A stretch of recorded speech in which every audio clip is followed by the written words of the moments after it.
नमस्कार, मेरा नाम है शुभम शुक्ला। मध्य प्रदेश की जिन सीटों में उपचुनाव हो रहे थे उनकी तस्वीरें अब साफ हो चुकी हैं। बीजेपी ने 3-1 से जीत दर्ज की है, यानी खंडवा लोकसभा, पृथ्वीपुर विधानसभा और जोबट विधानसभा में बीजेपी ने जीत दर्ज की है, जबकि रैगांव में बीजेपी को हार देखनी पड़ी है, हार की मुंह की खानी पड़ी है।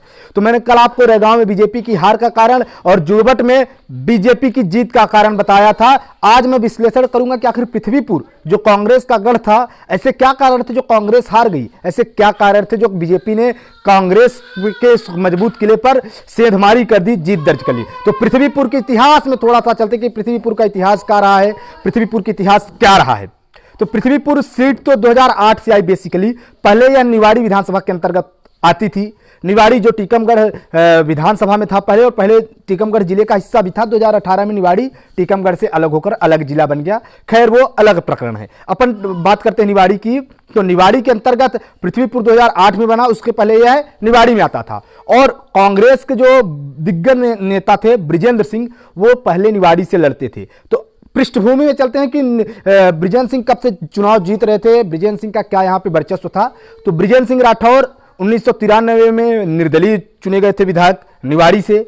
1998 में वो निवाड़ी से ही निर्दलीय चुने गए। उसके बाद 2003 और 8 में वो कांग्रेस से विधायक चुने गए निवाड़ी से ही। तब निवाड़ी अलग हो, जब 2003 में, 8 में निवाड़ी से अलग होकर पृथ्वीपुर बना, यानी 93, 98, 2003 में बृजेंद्र सिंह निवाड़ी से चुने गए। 8 में जब निवाड़ी से अलग होकर पृथ्वीपुर अलग विधानसभा बना, तो चूंकि पृथ्वीपुर जनपद के अंतर्गत बृजेंद्र सिंह राठौर का घर आता था, गांव था, तो बृजेंद्र सिंह राठौर पृथ्वीपुर से चुनाव लड़ने का निर्णय लिया। पृथ्वीपुर से इन्होंने 2008 में चुनाव में जीत भी दर्ज की। अब 2008 में ये जीते, यहां से इन्होंने यहां से सुनील नायक को हराया। सुनील नायक की 2008 में गोलीबारी में मृत्यु भी हो गई, वो बीजेपी के प्रत्याशी थे। उसके बाद 2013 में सुनील नायक की पत्नी अनीता नायक ने बृजेंद्र सिंह राठौर को चुनाव हरा दिया, और एक सिंपैथी वोटर जो था वो अनीता नायक के साथ था, और वो 6,000 से ज्यादा वोटों से यहां जीत दर्ज की। 2018 में फिर बृजेंद्र सिंह राठौर यहां से वापसी की और 2018 में उन्होंने जीत दर्ज कर ली। तो 2018 में जीते, तो कुल 5 बार यहां से विधायक रहे नितेंद्र सिंह राठौर के पिता बृजेंद्र सिंह राठौर। अब जब 2018 में 2020-21 में उनकी समय मृत्यु हो गई कोविड के कारण, तो यह सीट खाली हो गई थी। तो यहां से बीजेपी ने प्रत्याशी उतारा शिशुपाल यादव को। शिशुपाल यादव 2018 में दूसरे नंबर पर थे, ये सपा से लड़े थे और उत्तर प्रदेश के रहने वाले थे। तो बीजेपी ने इस बार जातीय समीकरण साधते हुए और पूरा गणित बैठाते हुए इन्हें टिकट दे दिया, और कांग्रेस ने टिकट दिया नितेंद्र सिंह राठौर, जो स्वर्गीय बृजेंद्र सिंह राठौर के पुत्र हैं। अब कांग्रेस को यह लगा था कि बृजेंद्र सिंह राठौर का जो सिंपैथी वोटर है वो नितेंद्र सिंह राठौर के साथ रहेगा और नितेंद्र सिंह राठौर जीत दर्ज कर लेंगे। यही कांग्रेस गच्चा खा गई।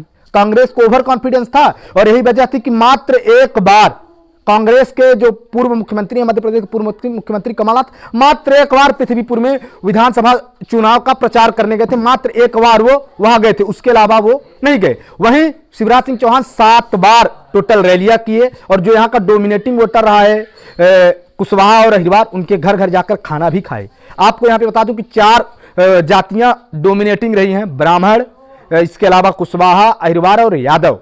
ब्राह्मण और यादव 30,000 से ज्यादा वोटर हैं, और इसके अलावा कुशवाहा और अहिरवार के भी अच्छे खासे वोटर हैं, और यहां टोटल 2 लाख के लगभग मतदाता थे।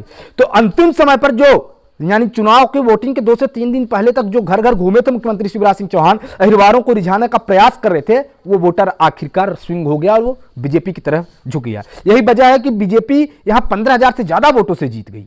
15,000 से ज्यादा वोटों से बीजेपी ने यहां जीत दर्ज की है, और यहां शिशुपाल यादव जीत दर्ज की है, और कांग्रेस का एक बड़ा किला ढा दिए। तो कांग्रेस को आत्ममंथन करना होगा कि बीजेपी की कितनी भी मजबूत सीट क्यों ना हो, बीजेपी कभी ओवर कॉन्फिडेंस में नहीं होती, लेकिन कांग्रेस ओवर कॉन्फिडेंस में हो गई, और नितेंद्र सिंह अकेले प्रचार करते रहे, कोई दिग्गज नेता लगातार वहां सक्रिय नहीं रहा। तो पृथ्वीपुर हार की जो मेन बड़ी वजह थी, तो वो यही कि बीजेपी इसे सीरियसली ली, जबकि कांग्रेस ने कैजुअली लिया, और कांग्रेस ओवर कॉन्फिडेंस में थी, अति आत्मविश्वास में था। उन्हें यह लगा था कि बृजेंद्र सिंह राठौर के सिंपैथी वोटर के चक्कर में ये जीत जाएंगे। अब अगले वीडियो में मैं आपको खंडवा का समीकरण बताऊंगा कि कैसे खंडवा में बीजेपी जीत कर भी हार गई। धन्यवाद।